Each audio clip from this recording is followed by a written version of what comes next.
Hey everyone, my name is Danilo Petrovic. I'm Ilya Marchenko. I'm Denis Kudla. I'm Evgeny Donskoy. I'm Henry Laaksonen. I'm Peter Torebko, and you're listening to the Game to Love podcast.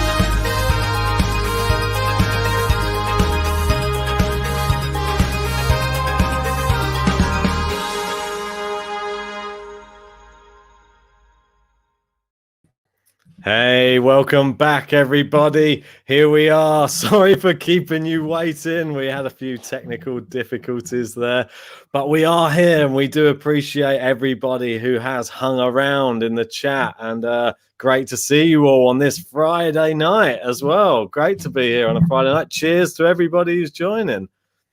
Yeah, and you, JG. Beer. Cheers. We've very well, mate. It's been a long week. Covered a lot of tennis. I want to say sorry for not being able to cover the one earlier today at 2 o'clock. That was obviously the decider who's going to be going through between Novak and Zverev. Would have loved to have done a live watch along for it, but during work hours we couldn't do another one this week. Yeah, exactly. And 12 Travel 21 saying the real reason for the delay is those accountancy spreadsheets. On the other occasions, you would be definitely right. But on this occasion, unfortunately not. Just some technical difficulties that we had to iron out before coming on. But appreciate everybody's patience. And today we had obviously Novak Djokovic just cruising through in sort of comfortable fashion. Don't think he was really caused too many problems, was he today? I mean, should I bring up like the stats of that match to have a look at? Yeah, why not, mate? It's the best place to start. Zverev didn't really get started too well, but when he was actually down, I think he was down 3-love early on in the first set. That's when he started to play his tennis, and he looked quite threatening, but yet again, I don't know. Djokovic always had him at arm's length, I felt. And however threatening he was, I just never really thought he was going to win. It was one of them matches where he played some good stuff, but with that second serve, it's just a bit suspect. Djokovic did pretty well. I thought he started off really impressive. I thought, wow, he's come to play tennis today. Yeah. And I know we've got Milan there in the chat saying Novak, the absolute king of the tie breaks. Obviously, this year he's gone 15-1 in tie breaks. 14-1, sorry. 14-1. Damn it, you took away one of my stats I was going to obviously say, but never mind. That was one that's gone by the wayside. Cheers, Milan. It's a good one, though. 14-1 in tie breaks. You don't want to be going to a tie break with Novak Djokovic. And one of the interesting things about those two players playing today is, and it's still continued, every time they play each other, no matter who wins, it's always in straight sets as well. And that's the first time they've been to a tie break together as well. I saw that. Pretty crazy that you can play each other and there's always a domination by one player or the other. So did really well, though, Novak Djokovic. I think he looked good. I think he looked better than he did against Medvedev, but it's a lower standard. It's quite easy to be better than that. Yeah, but he was still doing those drop shots, though, wasn't he? Why stop doing them? They weren't working. No, they were working. They did work. Sometimes. One or two, come on. But there was still a whole litter of them that were just not good enough. And if you're going to play those against any of the other guys, if he just tries them against a Rafa or a team, no chance. They're going to bury him. And you saw like against Medvedev. I don't think that standard of player was much better than the one who played Medvedev, to be honest. And I think Medvedev, if you played him again, probably still beat him playing like that. That was my honest assumption on that. And Dominic Thiem, he looks like possibly, I know he's not probably going to be the favourite, but you'd probably fancy him against Djokovic playing the way he's playing right now. That's my honest opinion. My prediction said Djokovic. My sort of head's going Thiem, really. With form goes out the window, though. With Djokovic and Nadal, form you can sort of disregard, because when they get to the latter stage of any tournament, that's when they just go into their full god mode, and it's scary. It's actually crazy for me. He was brilliant for Djokovic to go through today because it completed my quadruple. Yes, it did indeed. That's it. The JG prediction came true with the 1 and 2 in each side being exactly right. So let's all give JG a big round of applause for some great predictions there in the group stage. I hope one of you there followed his predictions. You could have earned yourself Well, yeah, you could have earned yourself a lot of money there. But yeah, I think this is the only thing, like you're saying there, with them going into God mode in when you get to like the latter stages. This is going to be a real interesting test now for Dominic Thiem, because this is one player that obviously he lost to and sort of bottled it against the last time they played. Now they get the chance to play each other again, where Thiem's looking a lot more like the player we want him to be. But when you come up against Djokovic, this is going to be the real test now. Has he like learned from the last time? What do you think? What's this? Sorry, Djokovic's team. Yeah. Do you think that he will have learned? Will Thiem have learned anything from the last time they met in the Australian Open? Bundles, mate, and it's not just tennis-wise; it's in terms of experience. He's obviously since that Grand Slam final in the Australian Open, he's actually won a slam. He's played very well throughout the year. Maybe a bit disappointing with the US Open, not the US Open, with ATP Vienna. I thought he was a bit disappointed with Rublev, the most recent one we saw him in. Yeah. However, it's a phenomenal year, Nadal, for me. And he's followed it up here with one of the best performances this whole tournament, if not the year, against Rafael Nadal. I thought he was spectacular. Sure. And if he can play at that level, there's no reason why he can't beat Djokovic. And don't forget as well, obviously, if we rewind, sorry, Ben, to that actual match where he lost the final in the Australian Open, he was the better player for large spells of that. And being up, he was winning the match, but he could not close it out. And when it went to the fifth set, it was kind of over. But he could have got it. He could have done it a bit sooner than that. And you said you sort of hit the nail on the head there when it got to the fifth set. But if you look back at the last two times that they played, Australian Open, Dominic Thiem was 2-1 up against Djokovic. When they played here in London last year, Dominic Thiem wins 2-1 against Djokovic. Is in 3 sets Dominic Thiem better than Novak Djokovic on hardcore? So that's like, he probably is liking the fact this isn't going to 5. Maybe he can get it done again. Maybe he can get to 2 sets before Djokovic. I mean, it is crazy, man. And I'm really torn here because I actually think Thiem's going to beat Djokovic. I know Milan's going to hate me in the chat. He's a big Novak fan. But I think Thiem's going to do it. It's not what I predicted before the tournament. I had this same semi-final and I had Djokovic going through. In the other semi-final, I had Nadal Medvedev. Got that right. But I'm changing my mind yet again. I can't go against Rafael Nadal. I would love to see a Nadal Thiem final. Wouldn't everybody love to see the same thing over again? Like we obviously had the amazing match once already, and people just want to see like the replica of that first match. But I'm sort of going against my initial like thoughts before the tournament. I thought Novak might come in his like God mode, but I think Thiem has looked so good. He's now swaying my decision to go through to the final. But for me, against Medvedev, I think and I think Medvedev looks equally as good as Dominic Thiem. We saw he sort of won at a canter really this evening against Schwartzman. I mean, that's another one we should just move over to briefly. I mean, it's not much to talk about really with that match. It's a little bit disappointing. Why are you doing that? We've got Ben Lewis here. How we doing, mate? Hey. And he's saying quality stuff. I'm sensing a Thiem Nadal final too. He agrees with me. It's definitely a Rafa fan.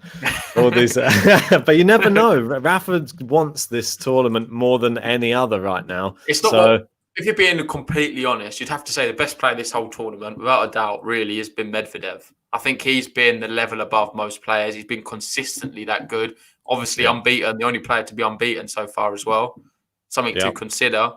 And the way he's won the matches as well, he's just blown everyone away. You look at this one here, Schwartzman, at the end of the day, he's got nothing to lose. But really, Schwartzman, he could have, we see what happened with Rublev and Thiem. He had nothing to lose and he come out and won that match because there is quite a bit of stake. You get, $150,000, you get 200 points. Yeah. It's not a bad payout. Like you get as much as sometimes winning a smaller ATP 250, this one-off match.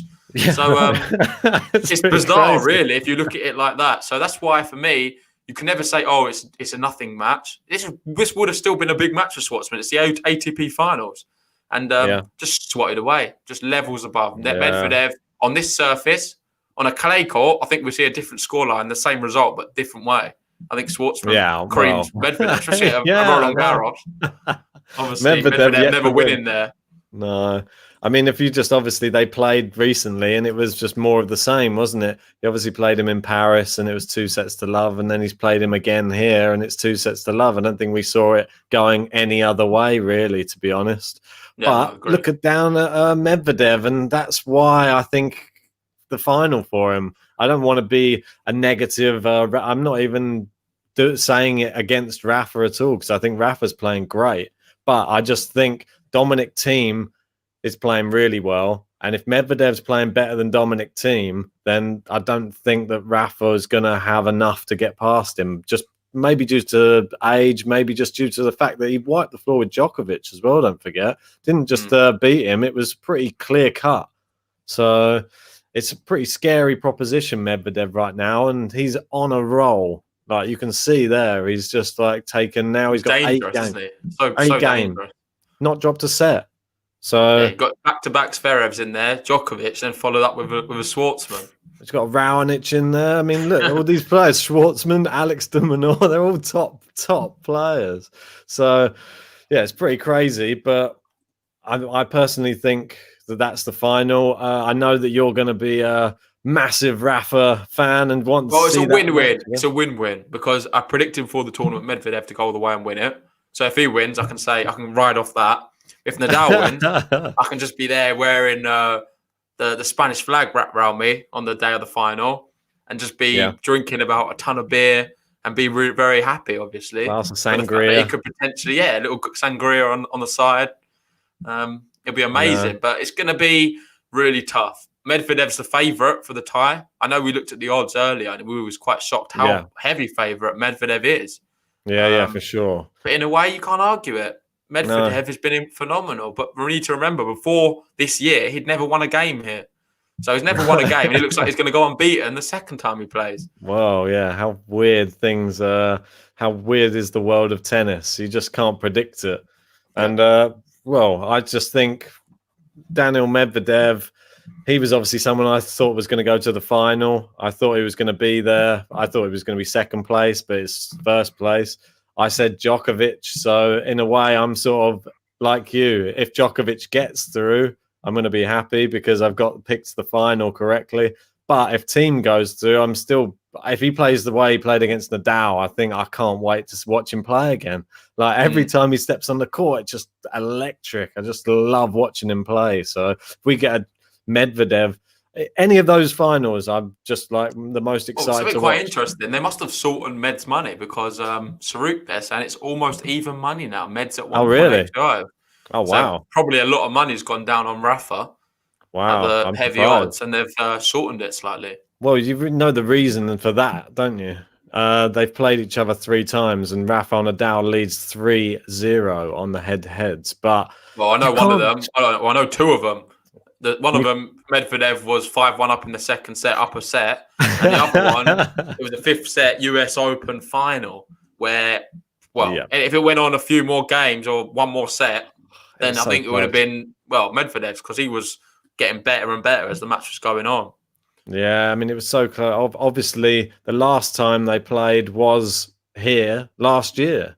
And that's the craziest thing about these semi-finals, which I actually love it as a statistic. Let me just bring this one down and bring the next one up, because this is their match last year, and look how close this match was. It's 2 tie breaks in this match, and Rafa won on a tie break in this one. You'll be surprised to know. But look, I mean, it couldn't be much closer. And in the other match, we got Djokovic versus Thiem. They played each other last year here, and the same result, 3 sets. I believe 2 tie breaks in that match as well. So this could be 2 epic semi-finals we're going to witness, or could see changing of the guard. Yeah, well, I just want to say, because I've actually checked the times now, that tomorrow we're going to be having the Dominic Thiem, Novak Djokovic at 2:00, and then 8 p.m. Medvedev, Rafael Nadal. It's a Saturday, so we'll be covering both of the matches, and it's going to be really exciting. Obviously, we're going to be starting off with Thiem Novak. We're kind of both edging towards Thiem, it appears. Well, just However, we on both form. predicted Djokovic. I know, so it's sort of a win-win, really. But you just can't argue with the way that Dominic Thiem's been playing. I mean, he obviously that match against Rublev, it's hard to really take it as seriously. I don't know. I'm just looking strictly at the Rafa match. If that's the level he can raise himself to, Yeah, let's then look at the Rublev one. What happened to Team Rublev? We've not I don't. spoke about that match, have we? No, I just don't think that.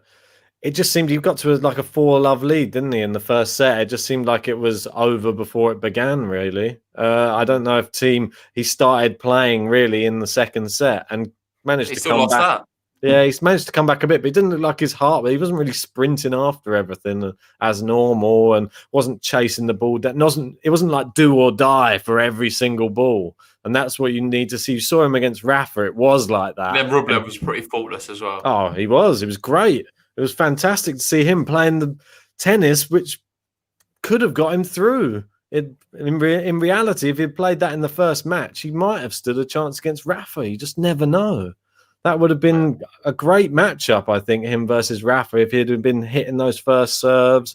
And, well, Rafa just gave him the runaround because he was getting Wild so Life, he agrees with what you said. He said team didn't give a damn about Rublev, the Rublev match, low intensity. Yeah, I totally agree. And I'm not, well, there, Jackie disagree. Tariq was saying, yeah, he didn't care too much. He was serving volleying on the big point. So I think that sums it up, really. We're going to see a different team against Novak. This is the semi-finals, chance to get into a final, and it's a huge one at that as well. Yeah, I mean, it's massive. Dominic Thiem obviously got to the final last year, and that's probably still hurts. He lost it in dramatic fashion in that final set tiebreak as well. So he's going to be still thinking about that, thinking, I want this title. That was mine, that title last year, and I lost it. I could easily win it again this year, and I think he could. If he plays just as well, who's going to stop him? Rafael Nadal, he's come up against once, and he's managed to really somehow get that over the line. Don't know how. But if he keeps playing like that, he could beat Djokovic and possibly even beat Medvedev playing the same way as well. He obviously beat Medvedev in the, was it US Open? So straight sets. Wait, but is that team? Yeah. So that's what I mean. He has the level. It was very close. It was a straight set, but Medvedev was a bit unlucky on that occasion. That level, though, he plays the big points so well recently, Dominic Thiem, and that has been the difference since, that US Open win, I think. Around that time, he started really attacking points, which were close to the end of sets and close to the end of games, really like stamping his authority. And you saw it against Rafa as well. Amazing inside-out forehands, like really like harsh slices across the court that were winners in the end. And stuff you've not really seen from him in the past. You see that he's evolving constantly. It's great to see. Something I do want to talk about, Ben, is a scenario we've not spoke about enough. There's a lot of times we talk about all these young guards. They're brilliant. All these amazing young players coming through. They're finally going to win these big things. And then all of a sudden, here comes Novak. Oh, Novak starts beating a few people. Oh, don't worry. He's going to go out in the semis. There's someone else there. Team, he's playing well. He'll knock him out. Rafael Nadal, oh, no, he's had an injury. You see him in Rome. He was terrible. He wasn't very good. Rafael Nadal, he's no good anymore. All of a sudden, wins a few matches. We get to the stage where they're both in the semi-final on different sides, and we think, oh no, Medvedev, look at all the form he's doing. He's amazing. Yeah. He's smashing it. Look at Dominic Thiem. Oh, he's won a Grand Slam this year. He looks sensible. He's the final last year. And then every single time we have Rafael Nadal, Novak Djokovic in the final. Well, if Federer's not there, Eve or him. Yeah. And it's always the same scenario. Why is nobody talking about the fact that it's probably going to be Rafael Nadal, Novak Djokovic? Well, and the reason I say it happens all the time. There's so many times. It doesn't matter what the bookies say. It doesn't matter what we say. It doesn't matter what all the fans say. These players were happening in French Open as well. Exactly. And then this is the thing. And then everybody afterwards will say, why didn't I just look at the statistics? Nadal beat him 3 times out of 3 already. And Djokovic's head-to-head's much better against Dominic Thiem. Yeah, we should have seen it coming, but we never do. And there you go. Everyone tries to rule out the big 3. We've even done it right here, right now. But we will be silenced when the big two, as they are at the moment, they turn up. Well, argument's sake, say if they do make it, I was reading, Novak's not lost to Nadal on a hard court since 2013. Yes, it doesn't bode too. So, but what better time? But you'd have to argue that Nadal's been in a better form the last 2 months, 3 months than what Novak has been. In this tournament, especially. Oh, we saw what happened in the matchup at Roland Garros. I know that's Roland Garros. And basically the tournament made for Nadal. Yep. However, we don't know what's going to happen, do we? I know Milan there, he's laughing. So, I don't know. What do you think? Well, I totally think it's possible. I don't think you can ever rule out either of them. I made the mistake. I made the mistake in the group stage. I ruled out Rafa in the group stage at my own peril. And look what happened. Rafael Nadal turned up and bossed Rublev off the court, bossed Tsitsipas off the court, and nearly took out Dominic Thiem. And it was that close. So in reality, he's looking like one of the best players in the competition. Novak Djokovic hasn't, but we know what he's capable of. And he hasn't, but he's in the semi-final. Yeah, we know that he's capable. That's what I'm saying. It's like, in theory, I know he's lost a match, and so's Rafa, but it doesn't really mean anything.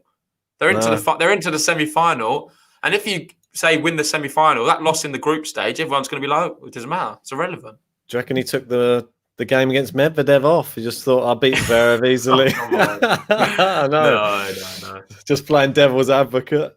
I don't think Milan, they're saying he's not lost Nadal. Well, this is, I'm assuming, Djokovic. He's not lost a set to Nadal for 7 years.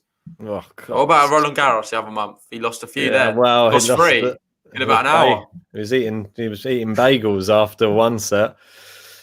He's talking about hard courts, obviously. Yeah, for sure. And you'd have to favour if it is a Nadal Djokovic final, you'd have to favour Novak Djokovic based off the recent encounters between the two of them on this surface. But I think personally, I'm not being biased. Everyone says I'm putting my Rafa goggles on. I think Rafa's performed a lot better the last few months. So that's why I think he's going to shock the world and beat Novak if it was the situation that they meet in the final. Well, he's got which everyone's discounting for some reason. More to play for, hasn't he? He's never won it, so surely he would be the most fired up person in this field that's left in for me. I think if anyone, how many more stabs has he got in his career? Do you reckon? Probably got a 2 or 3 more, maybe. You never know with Rafa. Maybe 4 or 5 if he keeps going. Roger years. Probably not that many. No, you're right. Otherwise, we're going to have like an Agassi-looking one in 5 years. This could be one of the last few chances where he can actually win this tournament. Because for me, I think the likes of all the young players coming through, like even Medvedev and stuff, I think next year he's going to come back even stronger. Tsitsipas as well. He's another one. Yeah. He's going to be better next year, I reckon. I saw someone talking about Tsitsipas earlier on, I forget where it was, maybe on an article online. And they were saying, has he actually improved this year from last year?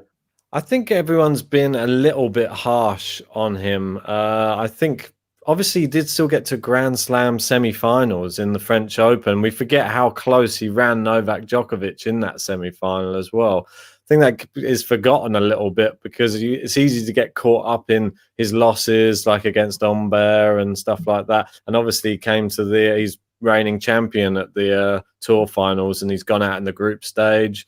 But players I think this year's been a weird year anyway. And to get to a few like big matches like he has done, like in that sort of semi-final of a slam, I think that's still can be classed not as a great year, but still not a bad year for him. Can we pull it up maybe? Let's have a look at Tsitsipas this year and see how he's fared. Because it's an interesting play. He's a young player, one of the best coming through.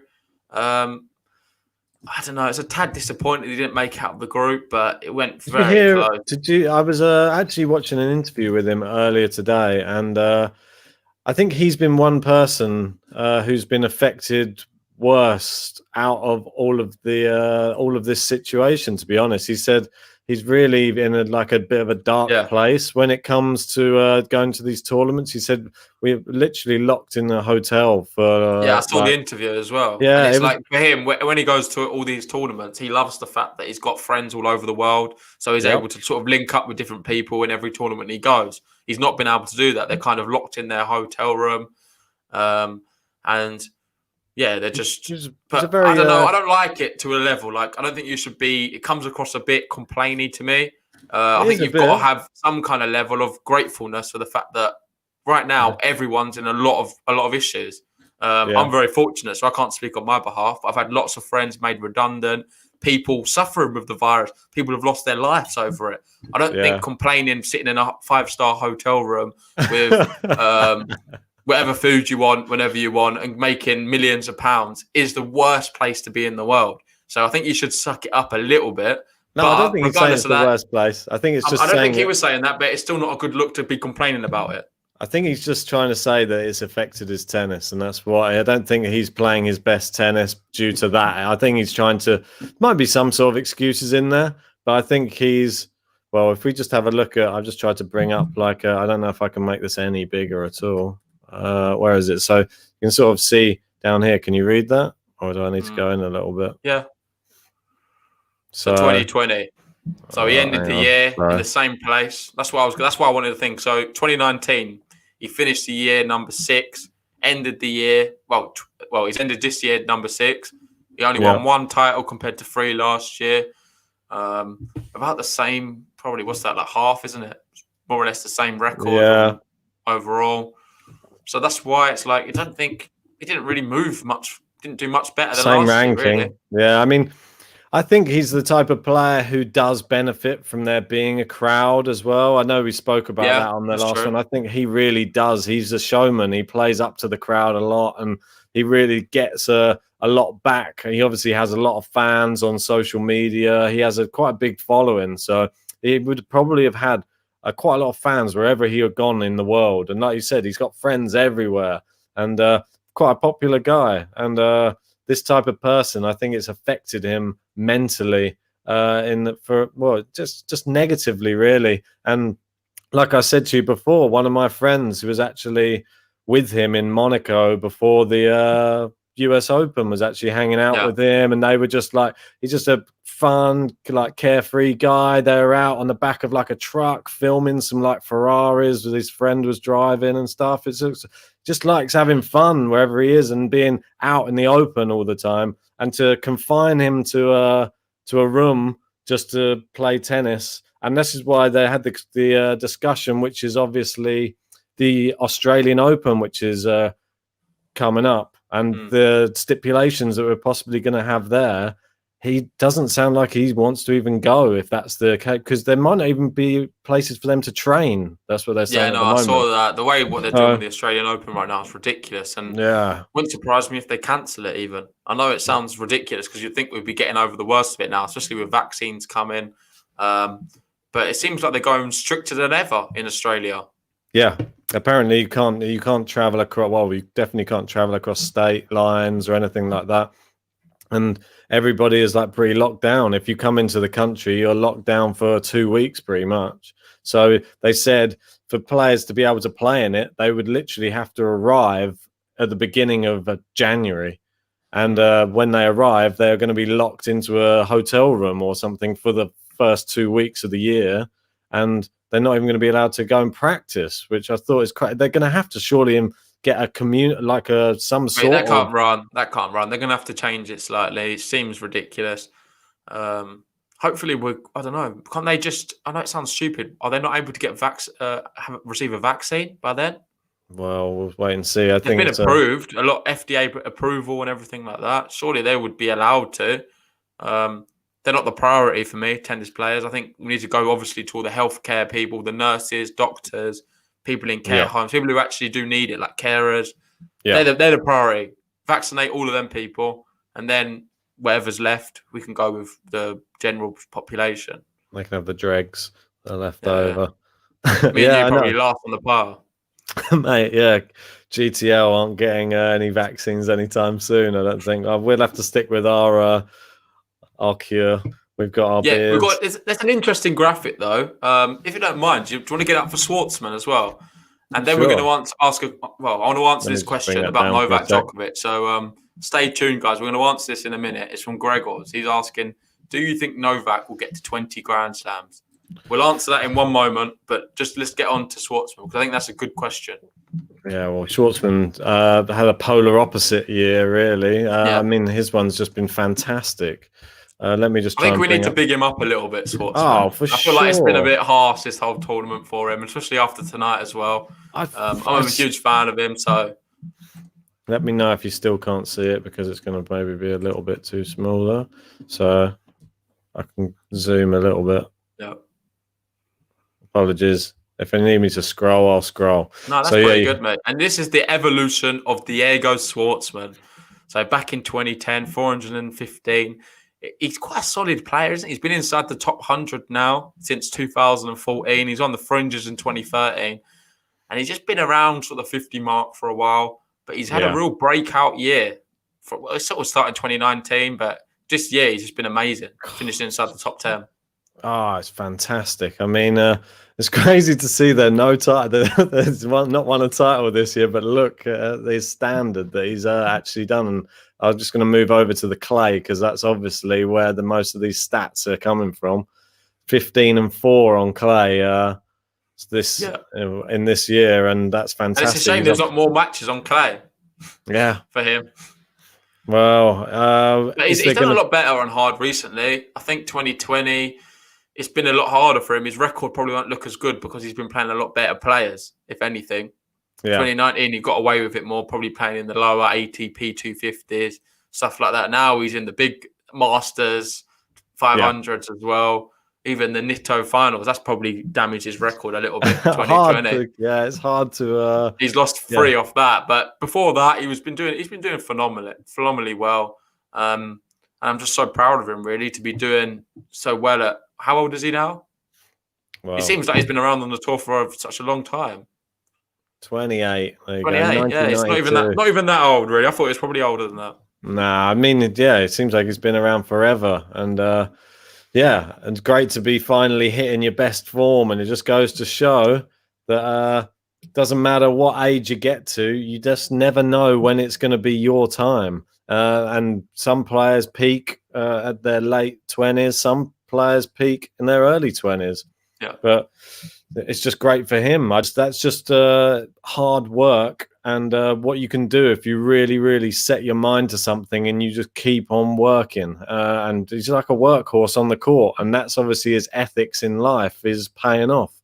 And I'm sure Rublev's is probably quite similar, but it's just a lot faster. He seemed to have not been around the tour for such a long time, younger player, but he shot all the way to the top. Another player, they're like 7 and 8, aren't they? Really qualifying. He's young though. He's going to have another chance. I'm not sure if are we going to see a Schwartzman here again in this tournament. It's going to be really tough. He needs to have an equally as good year as he's had this year, which he hasn't won a title this year. But maybe we could see him. He might even drop down into. Remember, you got Federer back next year as well. Yeah, that's true. That's true. Demon could be on the fringes. Shapovalov might turn up next year. You never know. Berrettini. Yeah, exactly. It's just like a murderer's row of potential in these players that we just want to see their full potential. But you never know. Carlos Alcaraz, Garcia, Musetti, all of these, they could suddenly. 10, not top 10. They've got a few years, but I'd love to see Alcaraz up there. I think he can. He's got all the potential to. But anyway, let's get to the big question. Yeah, exactly. Topic. And this Gregor's asking, do you think Novak's going to get to 20 Grand Slams? I'm going to throw it straight to you first. Okay. I'm going to use my crystal ball, and I'm going to say... He's on 17 right now, for the guys who don't know. You've got Nadal on 20, Federer on 20 as well. I'm saying yes.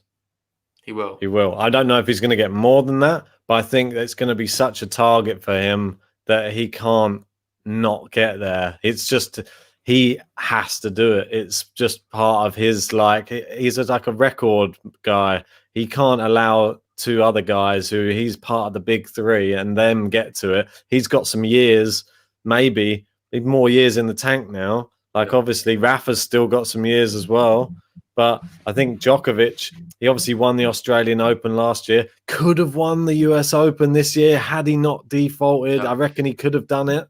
But you never know. Dominic Thiem, he might have choked again. He might have still beaten Djokovic. You don't know. But Wimbledon obviously wasn't there. He won Wimbledon last year as well. That's another one he's amazing at. And I think that those are always going to be there. The French is always his favourite for Wimbledon for me. And the French Open, if Nadal ever has slips up against a Schwartzman or someone in the draw at 1 year, let's say, or he goes out injured 1 year, or a Sinner or something like that, or even a Alcaraz, Garcia, he could make a real birth for him. Stop. Let's stop. But yeah, if anything happens to anybody else, there's a chance Djokovic wins Roland Garros, and we know that he was at the final, and he probably would have beaten anybody else there in that final. And that's just how good Nadal is. He just creamed him in the final. But I just think that Djokovic is not going anywhere. He's always going to be there or thereabouts. Yeah. He's always going to be in and around a final, or he's going to be there in the semi-final. He's always going to be touching the Grand Slam like greatness. That it's just, for me, inevitable. He has to get there. It's just whether I don't know if I've not been impressed enough yet by the next crop of players to say, no, they're overtaken now, and none of the big three are going to win again. That's my personal. I think the way to answer the question is to look at how many years that these players really have left. You'd have asked them 10 years ago, and they would have said by now they've all been retired. Yeah, exactly. In the commentary box, commentating on someone else. Coaching. So that's why it's so crazy to know that they're still playing at this level. No one thought they could do it, not even themselves. So how long do they seriously have left? I think, another 3-4 years? I don't know. It's hard to say. Djokovic a little bit longer. He's younger. Personally, I think he will get to the 20 Grand Slam mark. But I don't think he's going to finish on the most Grand Slams. Yeah, that's what I mean. I was going to say. I know that's a different question altogether. Yeah. I think he's gonna have enough for the 20 Grand Slams. You never know. He's got so many. So he's good at all four of them. There's not really a weakness there for him. So it's not like he's taken any off. So having, say, 5 years, that's 20 opportunities. Yeah. To win 3, it seems to me pretty much certain. I think the bigger question is, do you think Roger Federer will win another Grand Slam? I think that's a better question. I think that one has more. I think we can only answer it, when we don't know what he's going to be like when he comes back. We don't have a clue. What is he going to be like? Andy Murray when he gets back? I don't think so. Personally, it doesn't seem to be that bad of an injury. You'll have Judy Murray watching him, cheering him on. Yeah, that'll help. But I don't know. I think that's more interesting. Obviously, Federer has played. Are these guys going to be able to play as long as Federer? Federer, bear in mind, he's still. I would love to say, back to your question, Ben. I would love to say that Federer can win one more Wimbledon. Same. Come on, one more Wimbledon. Give us a Wimbledon. Rog. It would be pretty cool to see 2021 Wimbledon champion Roger Federer one more time. Come on, just one more time. I don't know if it's possible. I'm really hoping. Well. Next year's Wimbledon doesn't even look like it might even have fans next year. I don't know. It's just I think it will do by July. They're talking about it today, and they're saying, well, Wimbledon will go ahead, but probably not with fans. I'm like, oh, come on, give us a break. I think they'll have fans. Don't be doing that. They can't do that. In a way, it was kind of nice that Wimbledon was cancelled this year because we didn't have to watch it without the fans. Because this tournament, that's a good debate, actually. We could probably talk about the fact of having no fans at the ATP Finals. Yeah. It's taken a lot from it for me. Yeah, it's not the same. It's just not the same at all. And it's not even it's the typical answer, not the same. It's just a bit boring, I think. It's really hard to make... the players find it difficult to sort of get themselves really up for it, and it's just you don't have the same passion. You see Nadal the other day, when he won when he broke Tsitsipas to take the set. Usually that would be like such a jubilant feeling. The crowd's going wild. Nothing. Yeah. It's just like a little pump, and it's like, oh, well, that was good, but it's just not the same. That's what I was going to say to you, and it's even more difficult for me when I'm trying to make a promo of this tournament, and I'm going through the highlights, and there's it just is difficult because it's like there's not life to like some of the shots and stuff. Normally on all the other ones I was creating, it goes like big shot, yeah. There's all of these type of things. With this one, really difficult. I mean, you just have to do it based upon shots alone and just use your imagination. Imagine the crowd was there. I don't know. Yeah, it's pretty crazy that it does. It just impacts everything. You're just used to seeing people play up to the crowd. The amount of times we've seen, even from players we've had on the podcast, like Robin Haase, when he's hit a big shot and he just looks around and he's like, where did that come from? And the crowd's loving it. Or he just stands up, or Monfils, when he stands up on the side and he's just like saluting the crowd and everybody's just cheering for him. Or Kyrgios arguing with the crowd. You've just got so many things. The crowd are an integral part of tennis. It's the noise, mate. I just love the atmosphere. It just makes every point seem so much more special. For me, I hope there is fans at Wimbledon next year, and if there is, I know we're going to certainly be there. We'll be first in the queue, sneaking in, mate. Yeah, we can take maybe more days off as well because we're carrying some over this take a week year. Off. Take the whole week off, mate. And just do Wimbledon. We'll be there in a tent. No, mate, it's going to be good. I'm looking forward to it. I'm hoping it actually happens. I'm hoping that Roger Federer's back. I'm hoping that we get to see him. I'm hoping it's not our last hurrah. Obviously, he's going to be 40 this year, so that's going to be a very, very big day in the calendar. He wants to get his not his last one, but it probably will. He'll be 40 just after Wimbledon finishes. That's going to be really interesting to see if he can win them. If he wins one once he's 40, it's going to be just so crazy. If he does that, then this guy is from another planet. I'm sorry. There's no way that there's a 40-year-old running around destroying all these kids because, I don't know, he's just made of something else. No, I agree. That would be bizarre. Do you think that we'll see Rafa and Novak at 39, 40? Or do you reckon Roger's he's one of a kind in that sort of respect? I think so. I think we're going to see them both. I think Novak more than anyone. I think the way he's kept his body in shape, you see how flexible he is now. Doesn't look like he's... It's true. This year, like I've never been Novak's biggest fan, but for me, the way he's kept his body in shape, the way he's been playing this year, it was just incredible. I thought he's had an amazing year. Obviously, finished the year world number 1 as well. Yeah, so flexible, moves so freely, such an intelligent player, and I think with his intelligent brain and the way he acts and sort of reads the game better than any other player, he's going to have a lot more years in the tank than, say, a faster player around the court when he gets older because he's able to sort of preconceive where the ball's going to go all the time. And that really helps. Yeah, he's got a good computer up there running away, doing calculations, and obviously helps being one of the best returners, if not the best returner in the game. Will that start to wane as he gets a bit older? The reaction speed, that type of thing? I think so. It's natural. It's natural, but he's always going to be able to have a very good tennis brain, and that you can't take away from him. So that's going to allow him a few more extra years. Hopefully, polish up that Federer, sorry. Well, he might need it more when he gets older. Yeah, exactly. 12 Travel 21 saying Cam Williams reckons Federer's going to retire after Basel 2021. Oh, that's a bit morbid. Hope not. God, why are you saying that, Cam? Come on, chill out. Stop trying to get rid of Big Rog. No, we can't be having that. Especially, if there's no fans there? Is he going to do it? Mate. He might not have many years left, Roger Federer. No, but what happens if... We're talking as if we want him to do these things, but he's getting on. I know, that knee. You've got to see how he comes back after that knee surgery. Obviously, Andy Murray was never the same, really. Well, his one was hip as well, wasn't it? He had multiple injuries. But Roger... he is. I think people don't give him enough credit of how actually tough he is because he's seems like Mr. Super Nice guy and seems like, look, he's probably never in pain anyway. He's never injured. I bet he carries injuries around like the best of any player and never shows it, never talks about it, and just gets on with it. And I think that's why he is one of that model professional in the game. Like, you never hear him complaining. Once or twice you hear him complain, but you don't hear him complaining as much as others. And considering like all of the spotlight that's been on him for so long, to keep that type of reputation is just a credit to him, I think. Yeah, no, I agree, mate. And I think we've done about 40 odd minutes or so, but let's wrap it up with something that's really important and very relevant to right now, and that is the ATP Finals. I don't know if you want to get up the semi-finals.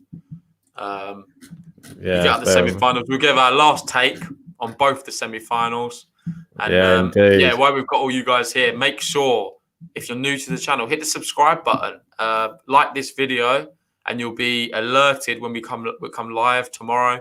We'll be doing the semi-final at 2 o'clock. And then also the one at 8 o'clock. Oh, it's a treat. It's a treat. I literally can't wait. And Ben's going to get them up. That's it. Here we go. 1 second. Okay, it's going to show the doubles in here as well because we've got the doubles final. I think that starts first tomorrow. Oh, why not? We'll have them on the screen with them. We'll allow them to share the screen. We got Ram and Salisbury. So there we go. So then Dominic Thiem, Novak Djokovic, you can see there. Just scroll a bit to the right. Let's see the odds. Oh, you want to see them, do you? Well, just a little bit. So 2.3 Dominic Thiem. And then Medvedev. Oh, it's shortened a lot. It was like 1.5 earlier today. So interesting to see that the bookies certainly are fancying Nadal a lot more than what they were earlier. For me, before the tournament, this is exactly the same semi-finals I predicted. I went for Djokovic to advance and Medvedev. However, me being me and never can stick to my honest opinion, I would love to see Nadal beat Medvedev, and I would love also to see Dominic Thiem beat Djokovic, and then see a repeat of the best match I've seen arguably this year, which was Dominic Thiem, Rafael Nadal. I think there's no arguments about the best match probably you've seen this year. If not, definitely the best match. It was over 60 winners or something crazy. Yeah. Maybe more. 70, I don't know, something bizarre. It was around the 60 mark for sure. And to have that in a 3-set match is just a treat. It was like nearly like a Grand Slam match, that one. And it was only 2 sets as well, which was the bizarre thing. It didn't even go all the way to a third.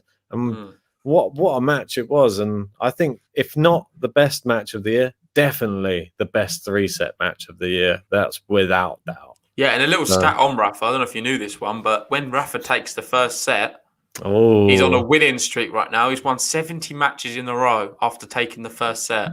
Oh, God. You just do not drop that first set. So if Rafael Nadal was to take the first set against Medvedev, he's virtually 1 foot into the final, but it doesn't always work like that. Records there to be broken, but the way he's been playing and when he takes the first set, it's been so ruthless. 70 matches in a row. Exactly. And do you think we're going to see Medvedev with any underarm serves against Nadal in this match? Is he wise? No. Is he wise to stay away? I don't think we're going to see the underarm serve, I'll be honest. No. Well, and Mary's guy there just saying Medvedev, he made 30 winners today in their match against Schwartzman. That's scary. That's just another crazy statistic. I mean, I know he hit a few unforced errors, but that's what comes with hitting that many winners. But Medvedev, for me, I've already said it once. He's impressed me so much in this tournament. I've ruled Rafa out before, and I'm going to do it again. This will probably please you, JG. That means Rafa will probably destroy Medvedev now, but I think Medvedev's going to go to the final. And I actually think, even though I've got a Medvedev-Djokovic final, I think Dominic Thiem, even though he's the underdog in this match as well, which for me is crazy considering how well he's played, I think Dominic Thiem, Medvedev will be the final. But I'm not going to be mad if it's Djokovic Nadal. Trust me. I'm going to be well excited for that if that happens. Probably will be. We've said all of this. It's going to be Medvedev. It's probably going to be Djokovic and Nadal, and that's it. But I don't know. Looking at the head-to-head recently, looking at the form, everything for me implies that Medvedev's going to be probably beating Nadal. Wow. But regardless, they're very even semi-finals, so make sure you join us for them. I'm super excited to see that tomorrow. And then we're going to be doing the final Sunday. I don't know. Do you know what time the final is going to be? Is it 8 o'clock? I doubt it. It's probably going to be mid-afternoon, I would have thought, mate. I don't think I thought the final's usually later on. Well, there's no one there. I don't know what time the final is. Anyway. I'm not sure if they've released it. I'm not entirely sure. I'll find out on the website anyway, and I'll set up a stream for it. Indeed. Good plan. Nothing. I'm just super psyched. I'm hoping that everybody that's joined us in the chat, we really appreciate you. Thanks for sticking around, even though we had a few technical issues. But tomorrow we will not. And please join us tomorrow for the matches. And we're going to be going absolutely nuts. I can guarantee. I don't know who you're going to be supporting, JG. I'm guessing it's Rafa, but I'm going to be back in club. I'm supporting Rafa, but I like Medvedev too. He's my tip to win the whole tournament. So if he does beat Rafa, it's going to be sad, but I'll have to accept it as just I'm too good at predicting winners. I can't help it. I'm going to be putting my feet up because I'm going to be in Club Med tomorrow. And then in the other match, this is really tough because obviously the Austrian Dominic team and Novak Djokovic, who's my favourite to win the whole thing. So I'm probably going to have to back Djokovic, and you're probably going to have to be stuck with team. Is that all right with you? Yeah, we'll see how it goes. We might change our mind on the day. Yeah, we might. I've already said I think team might win, but here we go. Anyway, that's it. I think. And Mary's Sky saying, is that the first time Ben's going to be supporting Medvedev? You've been showing a lot of hate for him. Well, mate, I need to get that invite to Russia, don't I? You've already got one. I need to get one too. And 12 travel 21. I think he already knows the score. I'm going to be team. Ben's going to be Jocko, and we're going to probably go from there. That's it. Anyway, mate. Guys, thank you so much for joining us. I know it's quite a late one tonight. If you've not already, like the video. It really helps us out and allows us to make more content like this and bring the podcast to you. Also, subscribe if you're new to the channel. And we'll see you tomorrow for a very, very busy day. Goodbye, guys.